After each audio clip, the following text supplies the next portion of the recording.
parent voice look like to you? Many states wonder how to work toward meaningful parental participation as required under IDEA. This session will explore Indiana's strategic collaboration between the Indiana Department of Education, a network of state technical assistance centers, and the Parent Training Information Center, InSource. Participants will consider the benefits of intentionally giving parents a voice and a regular seat at the big table. Almost 30 years of research and experience has demonstrated that the education of children with disabilities can be made more effective by strengthening the role and responsibility of parents and ensuring that families have meaningful opportunities to participate in the education of their children at school and at home. This presentation is a collaborative effort between the Indiana Department of Education and InSource, Indiana's Resource Center for Families with Special Needs. For over 45 years, InSource has provided parents, families, individuals, and service providers in the state of Indiana the information and training necessary to help assure effective educational programs and appropriate services for individuals with disabilities. I'm Dr. Dawn McGrath, Director of InSource. Like many of you, my role as a parent of a child with a disability has informed my practice as a special educator and a professional, and it has strengthened my ability to develop collaborative relationships. When I was a teacher before my son was born, I remember thinking that difficulties with a given student would be different if the parents would just do this or do that, in effect blaming the parents, even if I didn't say it out loud. Becoming a parent of a child with a disability gives you the inner voice to understand the gift of challenge a child brings. That voice needs to be intentionally welcomed into state systems through persistent and substantial design. Human compassion is so needed on this job. You know, so often when you're navigating and you're looking for services, it's the yes, no answer, go to this place, go to that place. When you're a parent and you're looking for services, you've knocked on so many doors and gone to all the wrong places. So when you do find the right place, it's kind of like this, you're just waiting to exhale. And they did the evaluation and they had to explain the results of the evaluation.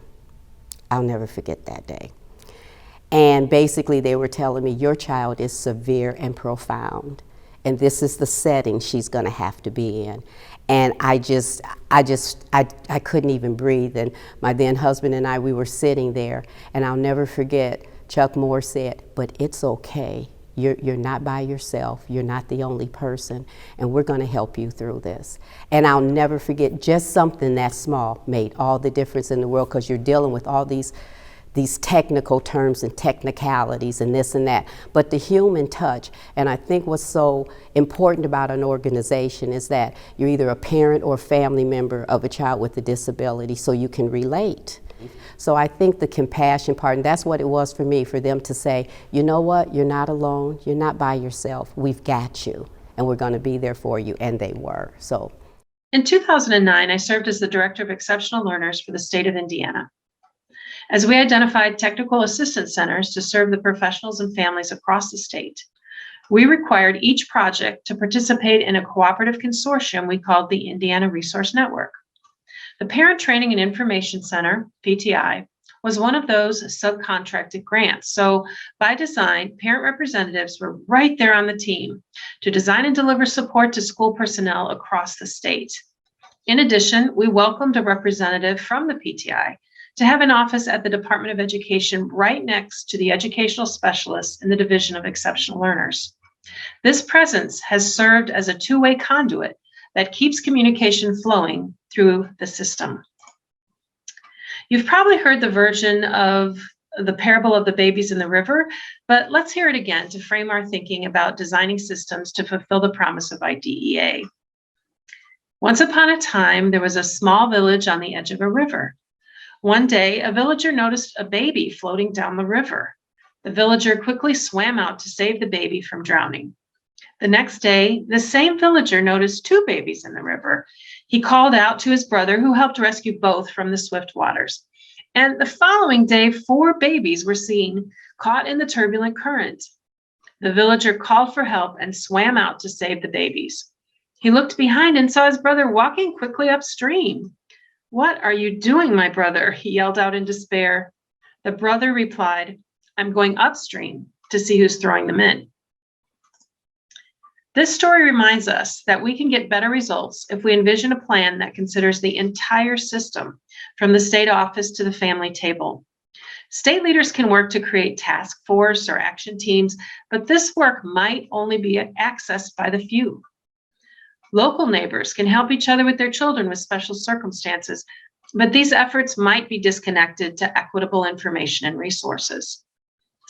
Even more can be gained when there is a system that not only considers parents as partners in state leadership, but also is organized to support parents all the way to the level of the family. This thoughtful approach increases information and support for families who often do not have equitable familiarity and access to resources. InSource, we're thrilled to be in collaboration with the FACE program. And FACE basically stands for Family and Community Engagement. And that focuses on the development of Southfield Community School Corporation families and the community in collaboration with community partners.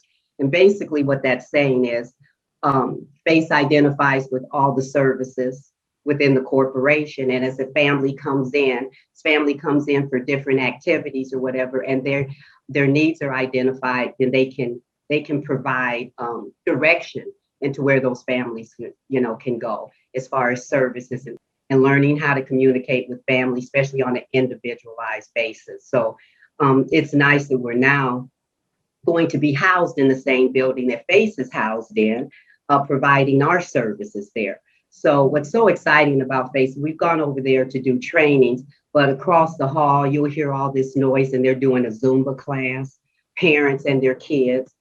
You go over and they'll be doing puppet things. They're over here. I mean, it's just a building full of just joy, laughter, and activity. And I'm glad that InSource has moved in that direction. And we've really been welcomed. We've been asked to like I said, to collaborate with them. So I'm in the process now of setting up an office there. So we have our space and we're going to take off running at the beginning of the school year, which starts in August. InSource actually came to me by, I would say, word of mouth when I started this IEP process.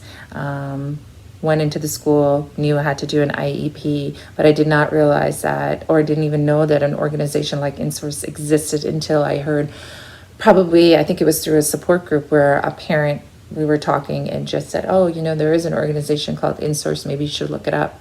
So when I did look it up, I was impressed. I was so amazed of how just navigating through the website just to see how much resources are at the tip of your fingertips.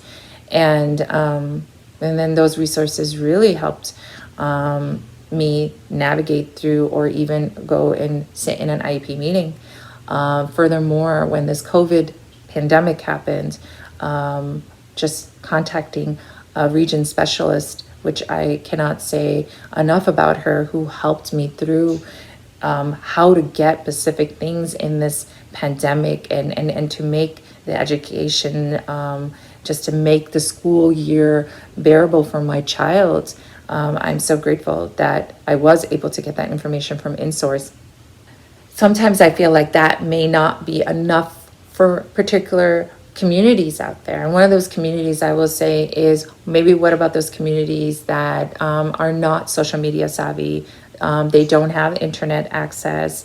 I come from a Muslim community, actually a Pakistani Muslim community, and just going to our mosque and talking to families and seeing that these are families that their children need an IEP, but they have no idea how to navigate because English is not even their first language.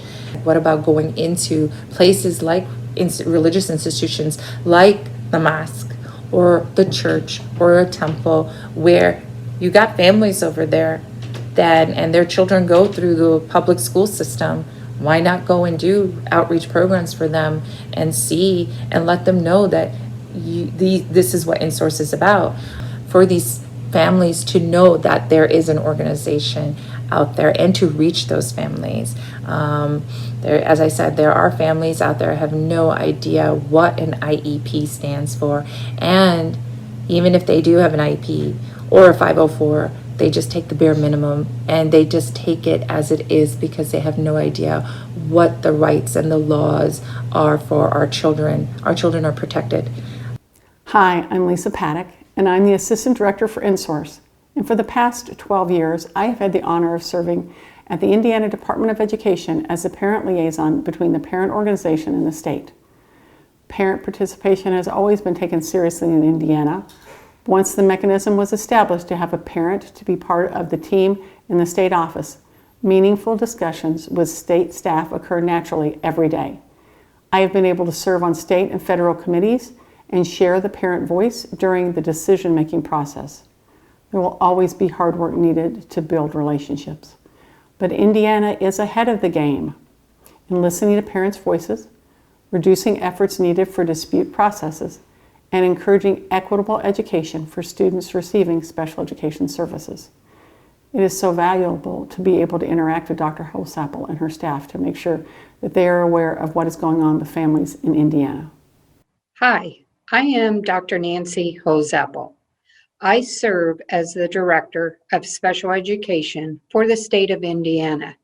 Having a parent liaison as a member of our team has improved the ability for my office to be reminded of the parent perspective on a day-to-day basis. It has also enabled us to promulgate a greater understanding of why decisions are made at the state level. Lisa listens to the reasoning, participates in the discussions, and shares what she has learned so that parents across the state can have an educated perspective on the matters that the state must address. When there are issues with the services that InSource provides, I can make Lisa aware so that the Parent Information Center can improve their services to families. Intentional and honest communication guides understanding and respect. Even if both parties are not in agreement, they see the value of the other perspective. One of the greatest honors that I have ever received was to be asked to serve on the State Advisory Council. Here I am at the table with representatives from every educational and community agency with interest in special education. I know our voice is not only heard, but respected. I also appreciate being part of the Indiana Resource Network and have had the opportunity to understand the provisions that are available in the collaborative relationship working with other technical assistance centers. Our organization has also participated regularly in the stakeholder groups. Particularly recently, we had discussions around setting baselines and targets for the compliance and performance indicators. There are many examples where we have asked Lisa to join in the conversation and give input to represent the families served by her organization. For example, we had work groups that wrestled with a certificate of completion and another that addressed transition services. Much progress was made because of parent involvement. With Senate Bill 1629, parents were again a part of the discussion on the topic of dispute resolution. Our state is wrestling with requirements to discontinue emergency permits, and it has been helpful that a parent who has been engaged in the difficult considerations is able to make sure that parents are listening and that everyone is reminded to do what is best for students.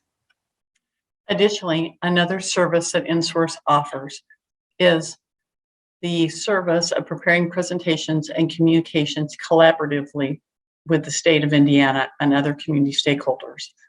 The pandemic has given InSource the opportunity to update families on current guidance as it was being developed. We have heard parent concerns and we have taken those concerns back to the state. We always receive great feedback from parents when the state special education director speaks during our presentations. We have done podcasts where the state director is listening in to hear concerns and make sure what we're saying is in alignment with correct information. Additionally, we have been able to access information that's already vetted to be sure the families not only have the most accurate information on what is going on, but they also understand the reasons behind the actions that were taken by the state. As a parent of a young adult with special healthcare needs, I get it. InSource gets it. We understand that those conversations are difficult, and that is what this collaboration helps do. The collaboration between InSource, Indiana's PTI, and the state special education department helps give equity to family voices, giving additional emphasis on voices of children who are in at-risk populations as we work to ensure that those families' voices are included at the table. Rome was not built in a day. Relationships are not built in a day.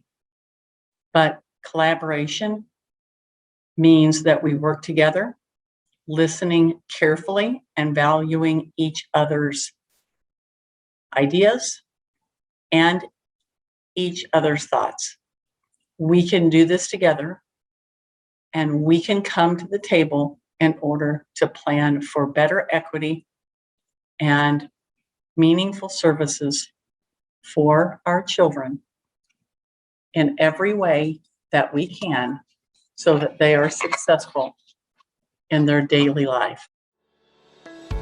This Henry Ford quote is particularly relevant to our approach to partnering with parents. Coming together is a beginning. Keeping together is progress, and working together is success.